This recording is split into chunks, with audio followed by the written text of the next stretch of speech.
5 minutes before my life split in half, I was standing in my kitchen arguing with a balloon. Not metaphorically, literally. It was one of those cheap metallic ones that say, "Happy Anniversary" in cursive gold. And it kept tilting sideways like it was judging me. I remember thinking, if this stupid balloon doesn't float straight, I'm canceling everything. I should have canceled everything. Because exactly 43 minutes later, I would open my husband's tablet to change the music for our party playlist. And accidentally discover that our entire marriage was apparently an experiment. And no, that's not me being dramatic. That's the literal word he used. Okay, deep breath. Hi, I'm Callie. I'm 29. I was married for 4 years to a man I thought was stable, practical, and emotionally safe. Turns out he was just quiet. There's a difference. My husband, Ethan, was the kind of man who read books about productivity for fun, who tracked his steps, his water intake, his sleep cycles, who said things like, "Data doesn't lie." I used to find it comforting. He wasn't impulsive. He wasn't chaotic. He wasn't one of those men who lived in emotional extremes. He was steady. I didn't realize steady and calculating can look exactly the same until it's too late. We met in college. He was studying behavioral economics. I was in communications. He liked that I was emotional but logical. I liked that he was calm but attentive. He pursued me carefully. Strategically, almost. 3 dates in, he told me he appreciated how predictably kind I was. At the time, I thought that was sweet. Predictably kind. Let that sink in. We dated for 3 years before he proposed. It was quiet, private, just us in our apartment. No flash mobs. No hidden photographers. He said, statistically, couples who date longer have lower divorce rates. I'd like to maximize our odds. I said yes because I thought that was just his awkward version of romance. Our marriage was stable. No screaming fights. No dramatic breakups. Just calm. And that's why it took me so long to notice I was being studied. The anniversary party was my idea. 4 years. Not a huge milestone, but I wanted to celebrate. We hadn't done anything big since our wedding. I sent invites. Ordered catering. Hung that stupid balloon. Ethan said, "Do we need all this?" "Yes," I said. "We deserve to celebrate." He smiled in that polite, measured way of his. Okay. Everything with him was okay. That afternoon, he left to pick up wine. His tablet was on the counter unlocked. I needed to connect it to the speaker for the playlist. I swear to God I wasn't snooping. I tapped the music app. A notification slid down from the top. Control group, updated results. My stomach did that slow, nauseating drop. Control group? I shouldn't have clicked it. I did. It was a shared document. Some kind of private forum or research thread. Usernames instead of real names. At the top, long-term behavioral reinforcement in romantic partnerships. And then I saw his username. It was one I recognized. He used it for everything. My fingers went cold. I scrolled. And there it was. A post from him. Year 1, baseline personality confirmed. Subject responds positively to praise and minor reward incentives. Subject. I blinked. Year 2, introduced light withdrawal during minor conflicts. Subject increases affection and compliance by approximately 18%. Compliance. The word stopped feeling real. Year 3, tested financial dependency variables. Reduced shared discretionary access subtly. Subject expresses anxiety but does not confront directly. I felt like I was reading about a lab rat. About me. Year 4, introducing social comparison triggers. Increased work focus, reduced verbal affirmation. Monitoring emotional elasticity. Emotional elasticity. I don't remember breathing. There were comments under his post. Other usernames responding. As expected. Classic reinforcement loop. Have you considered introducing a competitive female variable? He replied. Testing soon. My vision blurred. Testing soon. The door opened. Ethan walked in with wine bottles and a smile. Hey, he said. You okay? You look pale. I turned the tablet toward him. He froze. And in that split second, before his face rearranged itself into something calm and controlled, I saw it. Not guilt. Annoyance. You weren't supposed to see that, he said. It's wild how often men say that like it fixes anything.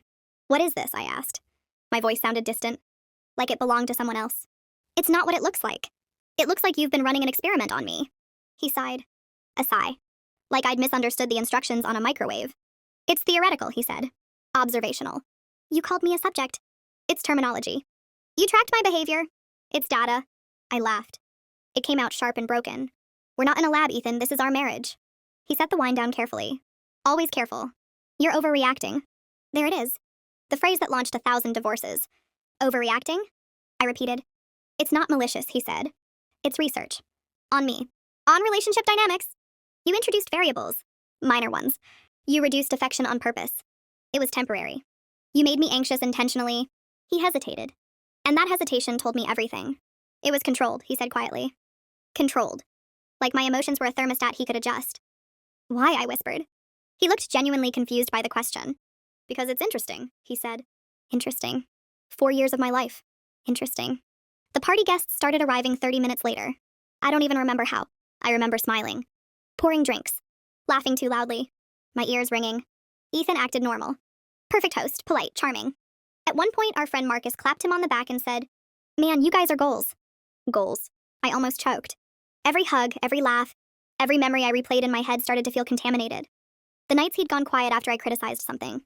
The weeks he'd been distant and I'd panicked, trying to fix whatever I'd done wrong. The time he casually mentioned a female coworker who really understood his drive, then watched my reaction like he was waiting for a result. Competitive female variable. Testing soon. I excused myself and locked myself in the bathroom. I stared at my reflection. Was any of it real? Did he love me? Or did he just love the results? After the last guest left, I didn't wait. "Did you ever love me?" I asked. He blinked. "Of course. But as what, a wife? Or a project?" He pinched the bridge of his nose. "You're conflating things. I am not a data set. You're being emotional." "I'm supposed to be emotional. I'm your wife." He paced once, twice. "I didn't change who you are," he said. I observed. "You manipulated. Influenced. Manipulated. It was subtle. That doesn't make it better." He ran a hand through his hair. "You're acting like I cheated." I stared at him. "You didn't?" I asked. He hesitated again. That hesitation. "There was a colleague," he said slowly, "but it was part of testing social dynamics. Nothing physical." I felt something inside me snap clean in half. "You flirted with someone to see how I'd react?" "It was controlled." Controlled. I laughed again. Hysterical now. "Did I perform well?" I asked. "Did I increase compliance? Did I pass?" He didn't answer. Because the answer was yes. The next few weeks were a blur. I moved into the guest room first, then my sister's house. He kept trying to explain. "You're misunderstanding the intent. It wasn't personal. It was academic." Academic? As if that made it sterile. As if that erased the nights I cried because I thought I wasn't enough. As if that erased the way I twisted myself into knots to keep him happy. I went back to the document once more before I left for good. There was a new post. Subject discovered materials prematurely. Experiment terminated. Emotional volatility higher than projected. Volatility. Higher than projected. Underneath, someone commented, "Expected." "Debrief?" He replied, "Attempting reconciliation." Attempting reconciliation. Like I was a malfunctioning prototype. Here's the part that messes with me the most. I still loved him, even after knowing, because love doesn't shut off like a switch just because someone treated you like a science fair project. I questioned myself constantly. Was I dramatic? Was I too sensitive? Was he just weird? People on the outside didn't get it. "He didn't cheat," one friend said. "He just studied you. Just studied me." Like that's normal. Like marriage is a thesis. But every memory felt rewritten. The time he withheld compliments for 2 weeks and I spiraled. The time he suddenly showered me with praise after I apologized for something that wasn't even my fault. Reinforcement. Withdrawal. Variables. He wasn't reacting to me. He was adjusting me. The final straw wasn't dramatic. It was small. I went back to the apartment to collect the last of my things. He wasn't home. On his desk was a notebook. Open. A new page. Future applications. Bullet points underneath. Improved subject screening. Earlier disclosure strategy? Assess for lower emotional independence. Lower emotional independence. He wasn't grieving. He was refining. I closed the notebook. And in that moment, the love I still had for him didn't disappear. It just changed. It turned into something colder. Clearer. I realized something horrifying and freeing at the same time. He didn't marry me because I was unpredictable or challenging or vibrant. He married me because I was stable. Predictably kind. Emotionally elastic. Easy to test. I packed the last box. I left my wedding ring on his desk, right on top of the notebook. No note. No speech. Just silence. People keep asking if I regret marrying him. I don't, because I learned something expensive and necessary. If someone treats love like data, you will always end up as a result, not a partner. The last message he sent me said, "I think with better communication we could rebuild." Rebuild what? The lab? I blocked him. And here's the part that makes this story messy instead of triumphant. Sometimes I still wonder what my percentages were.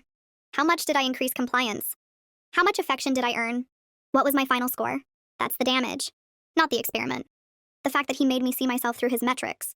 But I'm not a variable. I'm not a subject. And I'm definitely not predictable anymore. If he wanted data, here's his final result. The moment you turn your wife into an experiment, you lose her. And that's not volatility. That's consequence.